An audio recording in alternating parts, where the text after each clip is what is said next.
السلام علیکم ورحمۃ اللہ وبرکاتہ۔ حضرت آدم علیہ السلام کی پیدائش۔ حضرت آدم علیہ السلام اور اماں حوا رضی اللہ تعالیٰ عنہ کی شادی کیسے ہوئی، آج کی اس ویڈیو میں یہی جاننے والے ہیں۔ جب اپنی خلافت نائبی کے لیے اللہ کا ارادہ ہوا کہ میں زمین میں ایک خلیفہ بنانے والا ہوں، تب حضرت اسرائیل علیہ السلام کو حکم ہوا کہ ہر قسم کی لال، سفید اور کالی ایک مٹھی رنگا رنگ مٹی جمع کر کے لائیں، اور اللہ کے حکم کے مطابق مکہ اور طائع کے درمیان رکھی گئی۔ اللہ نے اس مٹی پر اپنی رحمت کی بارش کی اور اسی مٹی کے خمیر سے حضرت آدم علیہ السلام کا پتلا تیار کیا۔ 40 برس تک وہ پتلا بے جان پڑا رہا۔ جب اللہ نے چاہا کہ حضرت آدم علیہ السلام کا ستارہ روشن ہو اور آدم کی اولاد کا درجہ پوری دنیا میں بلند ہو، تو روح کو حکم ہوا کہ آدم کے جسم میں اتر۔ اس نرم روح نے سخت مٹی میں جانے سے انکار کیا۔ رب کا حکم روح کو پہنچا کہ اے جان، اس بدن میں داخل ہو۔ پھر جب روح آدم کے سر کی طرف سے داخل ہوئی تو جس جگہ پہنچ جاتی، پتھر بنا جسم ماس ہڈی میں بدلتا چلا گیا۔ جب روح سینے تک پہنچی تو حضرت آدم علیہ السلام نے اٹھنے کا ارادہ کیا۔ حضرت آدم علیہ السلام وہیں زمین پر گر پڑے۔ شاید اسی لیے قرآن مجید میں فرمایا گیا ہے کہ انسان بڑا جلد باز ہے۔ اسی حالت میں حضرت آدم علیہ السلام نے چھینکا۔ اللہ کی اور سے الہام ہوا اور کہا الحمدللہ، تمام تعریف اللہ کی ہے۔ اس کریم رحیم رب نے اپنی رحمت سے فرمایا یرحمک اللہ، اللہ آپ پر رحم فرمائے۔ یہ اللہ کی رحمت کا پہلا جلوہ تھا۔ اس کے بعد اللہ کے حکم سے ایک فرشتہ بہشت سے سجا سجایا جوڑا لایا اور حضرت آدم علیہ السلام کو پہنایا اور عزت کے ساتھ تخت پر بٹھایا گیا۔ حضرت آدم علیہ السلام کی پیدائش کے وقت فرشتے آپس میں کہتے تھے کہ اللہ خاک سے پیدا کر کے جس ہستی کو خلافت کی گدی پر بٹھائے گا تو وہ خدا کے نزدیک ہم سے زیادہ عزیز نہ ہوگا، اور غیب کے جاننے والے کے دربار میں ہم جو دن رات رہتے ہیں، ہمیں امید ہے کہ ہمارا علم اس سے زیادہ ہوگا۔ پھر حق تعالی نے تمام چیزوں کے نام حضرت آدم علیہ السلام کو سکھا دیے۔ فرشتوں کو حکم دیا کہ اگر تم سچے ہو تو ان چیزوں کے نام بتاؤ۔ فرشتے جواب نہ دے سکے۔ اپنی غلطی مانتے ہوئے بولے پاک ہے تو، ہم تو صرف اتنا ہی جانتے ہیں جتنا تو نے سکھایا، اور تجھ سے بڑھ کر جاننے والا کون ہے؟ تب اللہ تعالی نے حضرت آدم علیہ السلام کو ظاہری اور باطنی کمال سے آراستہ کیا، اور اس کی عزت کو بڑھانے کے لیے فرشتوں کو جو حضرت آدم علیہ السلام کے تخت کے چاروں طرف لائنوں میں ادب کے ساتھ کھڑے تھے، حکم دیا کہ آدم کو سجدہ کرو۔ تمام فرشتوں نے حضرت آدم علیہ السلام کو سجدہ کیا، مگر ابلیس نے انکار کر دیا اور بولا کہ میں آدم سے بہتر ہوں، اس لیے کہ مجھے آگ سے اور آدم کو مٹی سے پیدا کیا گیا ہے۔ ابلیس کے اس انکار سے اس پر فٹکار پڑی اور اسے فرشتوں کے ساتھ سے الگ کر دیا گیا۔ حضرت آدم علیہ السلام بہشت میں رہنے لگے۔ حضرت آدم علیہ السلام کی طبیعت میں آیا کہ کوئی ان کا ساتھی ہو، زندگی کا ساتھی۔ حضرت آدم علیہ السلام پر خواب نے غلبہ کیا۔ اسی بیچ اللہ تبارک و تعالی نے اپنی قدرت سے آدم علیہ السلام کے پہلو سے حضرت حوا کو پیدا کر دیا۔ جب حضرت آدم علیہ السلام جاگے تو دیکھا کہ ایک پاک صاف عورت بیٹھی ہے۔ آپ یہ دیکھ کر بہت خوش ہوئے۔ حضرت آدم علیہ السلام نے پوچھا کہ تو کون ہے؟ حضرت حوا نے کہا میں تیرے بدن کا حصہ ہوں، اللہ تعالیٰ نے تیری پسلی سے مجھے پیدا کیا ہے۔ کہا جاتا ہے کہ حضرت حوا بہت ہی خوبصورت تھی۔ حضرت آدم علیہ السلام کی خوشی کا ٹھکانہ نہ تھا۔ حضرت حوا کو پا کر سجدہ شکر ادا کیا۔ اللہ تعالیٰ کی طرف سے عرش کے اٹھانے والے اور آسمانی فرشتوں کے سامنے ان دونوں کا نکاح ہوا۔ پھر ان دونوں کو حکم ہوا کہ تم سب اسی بہشت میں رہو، جو چاہو کھاؤ، مگر اس پیڑ کے نزدیک مت جانا۔ اشارہ گیہوں کے پودے کی طرف تھا۔ ابلیس نے آدم علیہ السلام کو سجدہ نہیں کیا اور وہ جنت سے نکال دیا گیا تھا، اسی لیے اسے حضرت آدم علیہ السلام سے خاص طور سے جلن ہو گئی تھی۔ وہ ہمیشہ ایسے اپائے سوچتا کہ کسی طرح آدم کو بہشت سے نکالے۔ اس کے لیے پہلے وہ مور کے پاس گیا، اس سے دوستی کی اور کہا میری دوستی کے حق تجھ پر ثابت ہے، ہم تم ایک مکان میں رہتے بھی تھے، میری درخواست تم سے یہ ہے کہ مجھے اپنے بازو پر بٹھا کر بہشت میں پہنچا دو تاکہ میں اپنے دشمن سے بدلہ لے سکوں۔ مور نے اس کام کو کرنے سے انکار کر دیا اور کہا کہ تو یہ بات سانپ سے جا کر بول، وہ تیری مدد کرے گا۔ جب شیطان سانپ کے پاس گیا اور اس کو اپنے جال میں پھنسا ہی لیا، سانپ اس کو منہ میں رکھ کر بہشت میں لے گیا۔ پھر حضرت آدم اور حوا کے پاس گیا اور رونا شروع کر دیا۔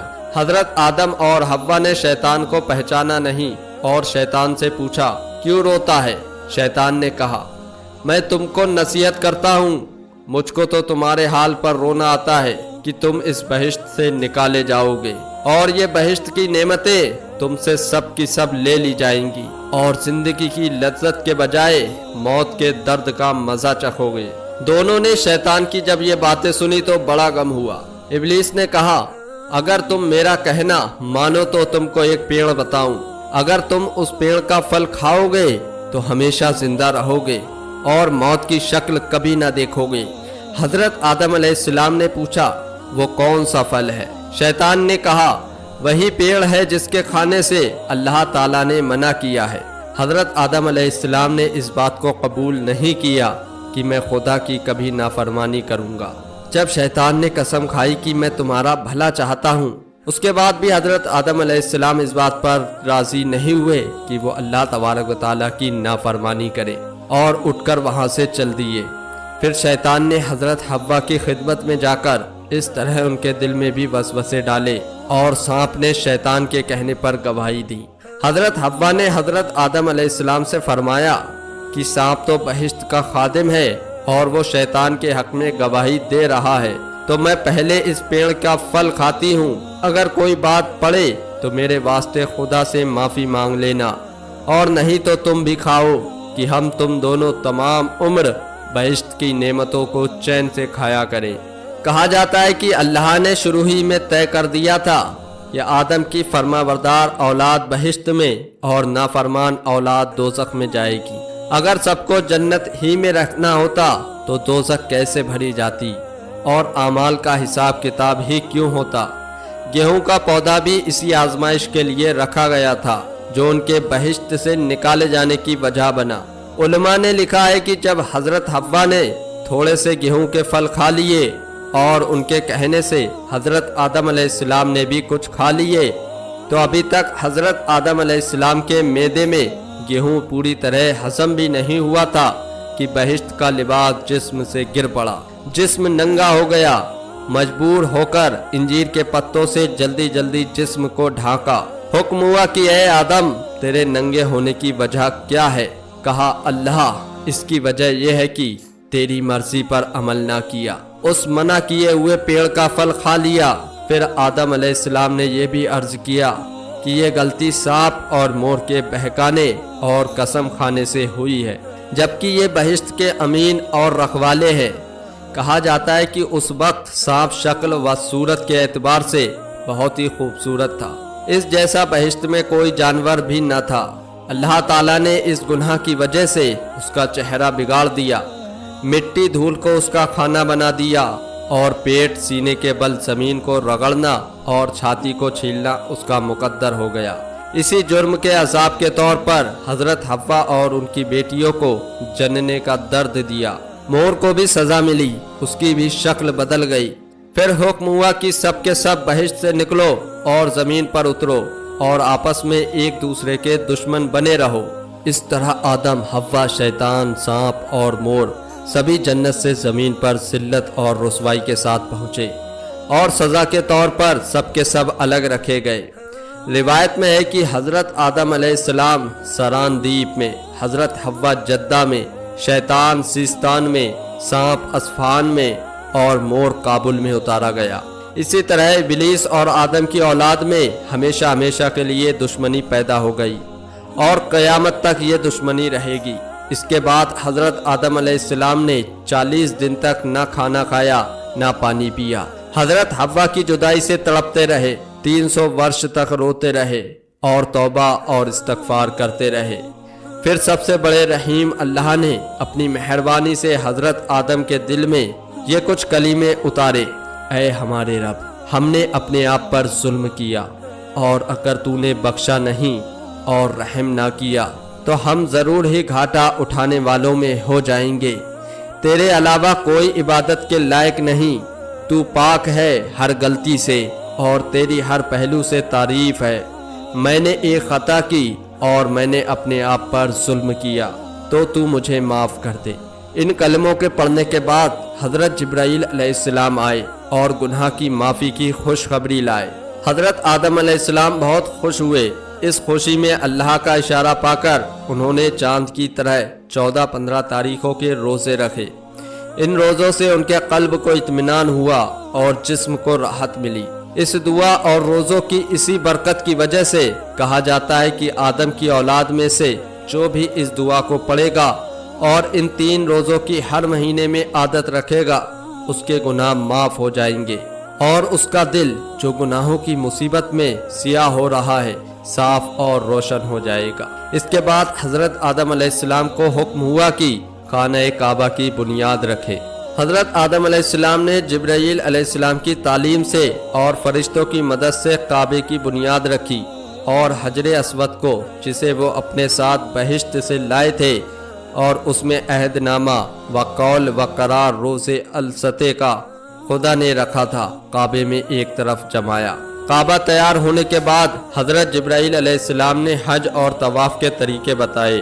حضرت آدم علیہ السلام ان سب سے چھٹی پا کر حضرت جبرائیل علیہ السلام کے کہنے سے عرفات پہاڑ پر چڑھے۔ حضرت حوا بھی حضرت آدم کے لیے پریشان تھی، گھومتی پھرتی وہ بھی عرفات پہاڑ پہنچ گئی تھی۔ دھوپ اور گرمی سے ان کا رنگ بھی بدل گیا تھا، دونوں ایک دوسرے کو نہ پہچان سکے۔ حضرت جبرائیل علیہ السلام نے ایک دوسرے کی پہچان کرائی، دونوں کا ملن ہوا۔ پھر دونوں اللہ کی مرضی کے مطابق سراندیپ کو آئے۔ حضرت جبرائیل علیہ السلام نے گیہوں، روٹی اور لکڑی پہنچائی، کھیتی کرنا سکھایا، 2 بیل بھیجے اور دونوں محنت مشقت اور سکون کے ساتھ روٹی کھانے کمانے لگے۔ اب حضرت آدم علیہ السلام اور حوا مل کر رہنے لگے۔ دونوں سے مل کر انسانی نسل کا سلسلہ شروع ہوا۔ حضرت حوا کو جب بھی حمل ہوتا 2 جڑواں بچے جنم لیتے، ایک لڑکی ایک لڑکا۔ قابیل کا جنم ہوا تو ساتھ میں اس کی بہن عقلیہ بھی پیدا ہوئی۔ اسی طرح حابیل کا جنم ہوا تو بہن یہودا بھی پیدا ہوئی۔ خدا کے حکم کے مطابق حضرت آدم علیہ السلام کی شریعت میں یہ قانون بھی مقرر تھا کہ ایک پیٹ کی بیٹی اور دوسرے پیٹ کا بیٹا آپس میں بیاہ جاتے تھے۔ حضرت آدم نے اسی قانون کے مطابق ان کی آپس میں شادی کر دینی چاہی، لیکن قابیل نے باپ کا حکم نہ مانا۔ حضرت آدم علیہ السلام نے حل یہ نکالا کہ دونوں بیٹے قربانی پیش کریں، جس کی قربانی قبول ہو عقلیہ اس کے نکاح میں آئے۔ اس زمانے میں قربانی کا دستور یہ بنایا گیا تھا کہ اگر 2 آدمی آپس میں جھگڑتے تو دونوں اپنی اپنی قربانی پہاڑ پر رکھتے، پھر بنا دھوئیں کی آگ آسمان سے اترتی اور جو حق پر ہوتا تھا اس کی قربانی کو قبول کر لیتی۔ جب دونوں بھائی راضی ہوئے تو حابیل نے ایک موٹا تازہ مینڈا اپنے گلے سے جدا کیا اور قابیل ایک ٹوکرا گیہوں لے جا کر رکھایا۔ جب یہ دونوں پہاڑ پر اپنی قربانی کو رکھ آئے تو خدا کی قدرت سے ایک آگ آسمان کی طرف سے آئی اور حابیل کی قربانی کو قبول کر لیا۔ یہ دیکھ کر قابیل جل اٹھا اور بولا، حابیل میں تجھ کو اب قتل کر دوں گا۔ حابیل نے کہا، اللہ تو پرہیزگاروں کی قربانی قبول کرتا ہے، اگر تم مجھ پر ہاتھ چلاؤ گے تو بھی میں تجھ پر ہاتھ نہ ڈالوں گا، میں اللہ پر بھروسہ رکھوں گا۔ لیکن قابیل تو جلن کا شکار ہو گیا تھا۔ اس پتھر دل نے موقع دیکھ کر حابیل کے سر پر ایسا پتھر مارا کہ حابیل شہید ہو گئے۔ قابیل نے بہت بڑا گناہ کیا تھا۔ حابیل کے شہید ہونے پر قابیل جب ہوش میں آیا تو پریشان ہو اٹھا، بھائی کی لاش اٹھائے اٹھائے پھرتا رہا، سمجھ میں نہ آتا تھا کہ کیا کرے، کس طرح لاش کو دوسروں کی نظر سے چھپائے۔ پھر اللہ کے حکم سے 2 کوے آئے اور وہ بھی آپس میں لڑنے لگے۔ ایک نے دوسرے کو مار کر گرا دیا اور اپنے پنجوں سے زمین کھود کر اس کو گاڑ دیا۔ قابیل اس پورے واقعے کو اپنی آنکھوں سے دیکھ چکا تھا، من ہی من سوچنے لگا،